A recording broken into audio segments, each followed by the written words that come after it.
Donc, je suis Aurélie Gris, je suis élue et militante France Insoumise et j'ai été candidate NUP pour les élections législatives l'année dernière.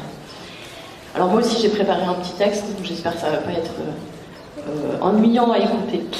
Nous sommes des millions à nous révolter contre la guerre, contre les guerres dans le monde, et Philippe l'a rappelé, c'est plus de 17 pays qui ont signé halte à la guerre il y a un petit peu moins d'un an. En France aussi, nous sommes dans une guerre sociale, une crise démocratique, c'est incontestable. Cette crise démocratique ne date malheureusement pas de la réforme des retraites, même si elle a largement été mise en lumière ces derniers mois. Elle s'est accélérée depuis fin 2018, suite aux mesures vexatoires prises à l'égard du monde rural et des plus précaires, qui ont vu naître le mouvement des Gilets jaunes. Elle s'est affirmée depuis 2016, suite aux attentats de Nice. Le Conseil de défense et de sécurité nationale devient alors hebdomadaire. Je ne sais pas si vous vous rappelez, moi oui. Cet outil démocratique de la Ve République qui permet au président de prendre en secret des décisions politiques engageant le pays et concernant près de 68 millions de personnes.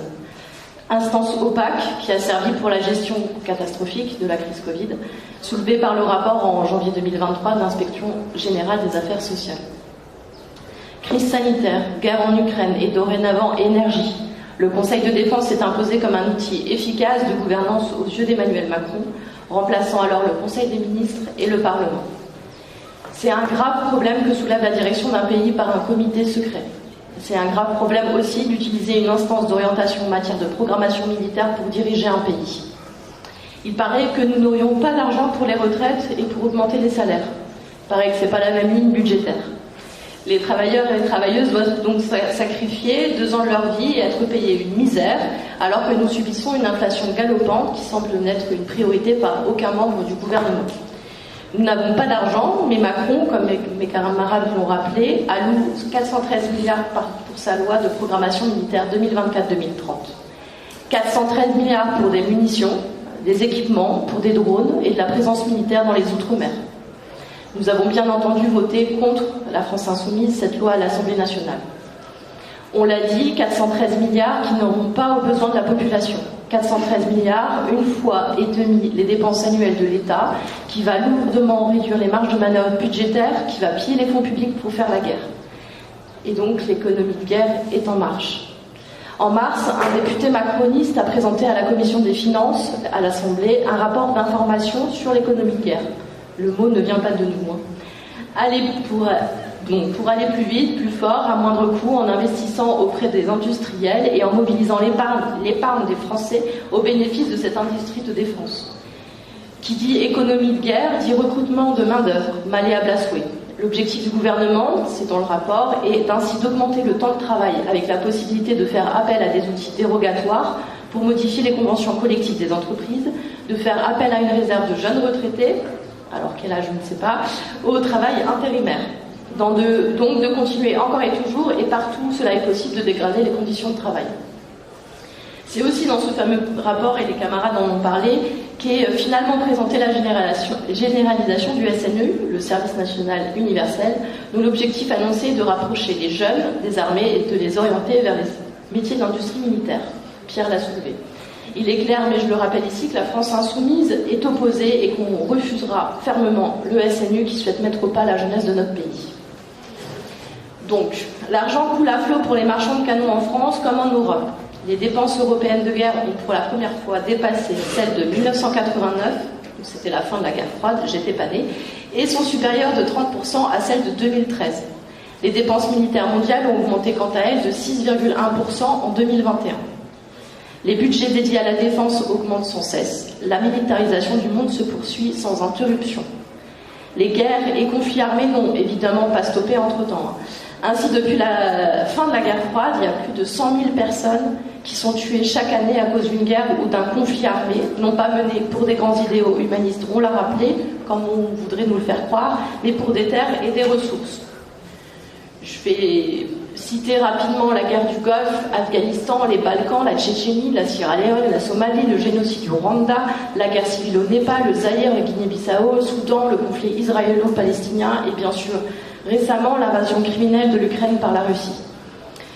Et mes camarades l'ont rappelé, la guerre n'est jamais légitime. Les gouvernements promettent la paix et l'harmonie, mais continuent à alimenter un système capitaliste qui court à sa perte et qui engendrera guerre et crise à répétition.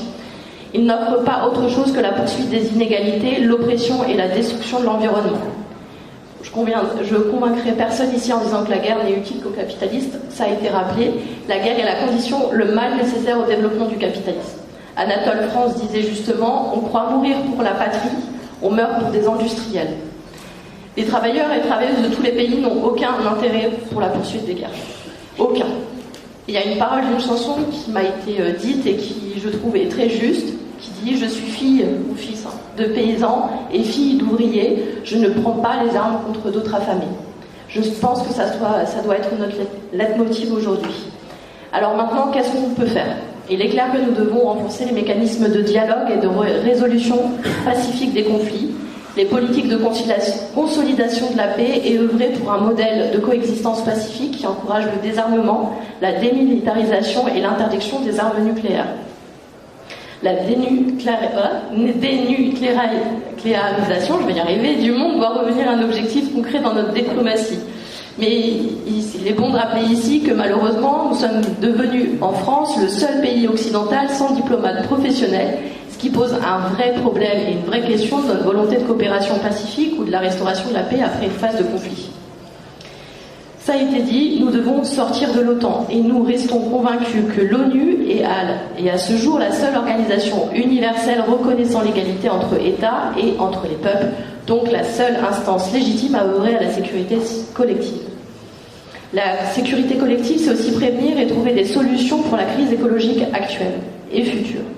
La crise écologique engendre des conflits à toutes les échelles. Elle fait naître des conflits de voisinage pour l'utilisation des ressources, aussi bien que des conflits à très grande échelle entre superpuissances pour l'appropriation de routes commerciales, de terres cultivables, de matières premières.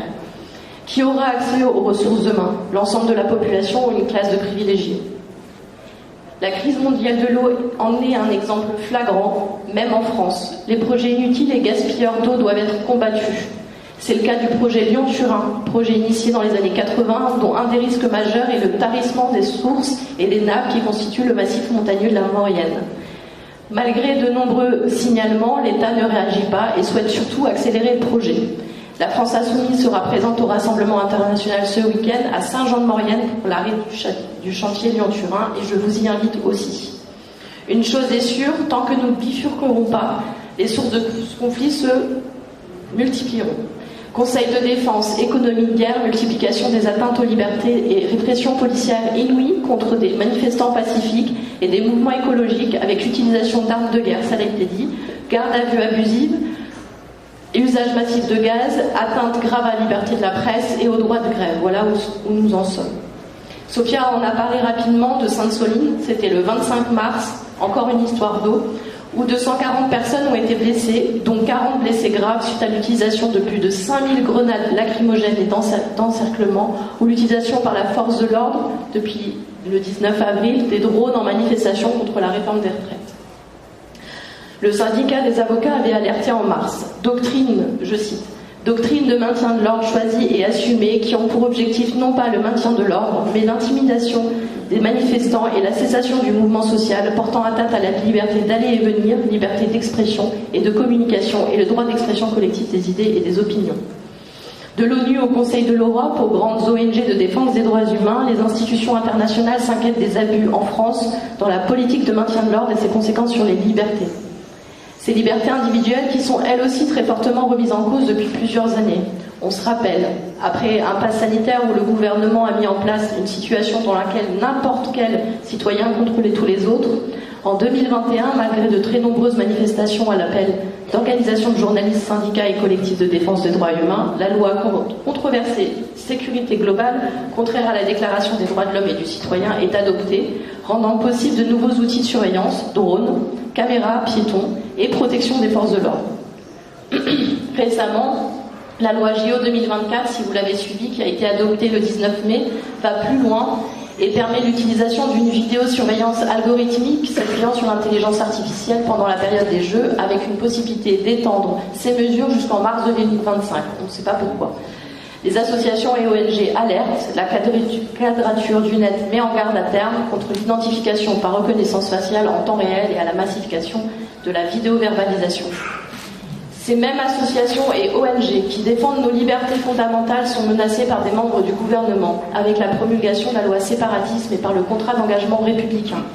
Récemment, Darmanin a eu des déclarations extrêmement graves à l'encontre de la LDH, la Ligue des droits de l'homme, association qui existe depuis 125 ans, dont sa seule boussole est la défense des droits et libertés de tous et de toutes, et qui n'avait jamais été remis en cause depuis le régime de Vichy.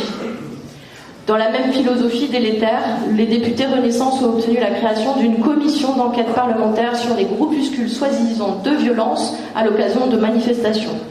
En ligne de mire encore, les plus jeunes, les militants de gauche et écologistes.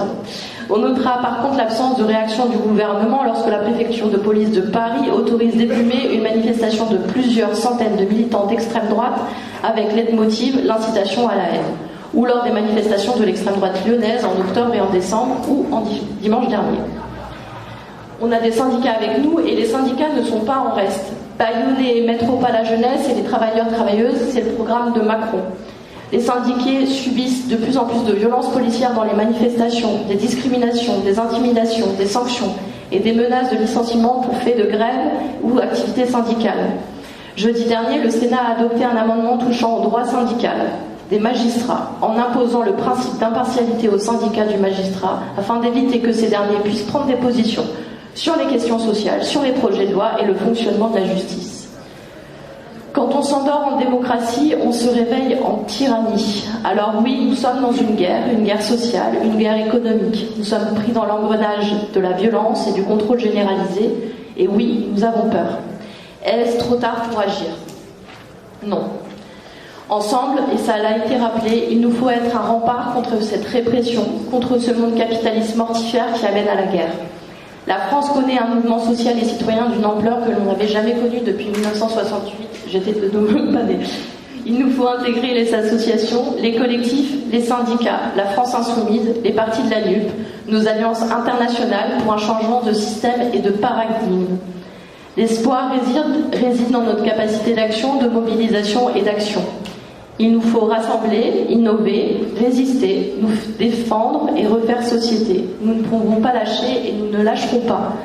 Martin Luther King disait « Ceux qui aiment la paix doivent apprendre à s'organiser aussi efficacement que ceux qui aiment la guerre. » Organisons-nous rapidement, car ensemble nous sommes et défendons haut et fort une véritable alternative écosocialiste au néolibéralisme et au capitalisme, avec comme boussole l'humanisme et la protection et la liberté des peuples. Je vous remercie.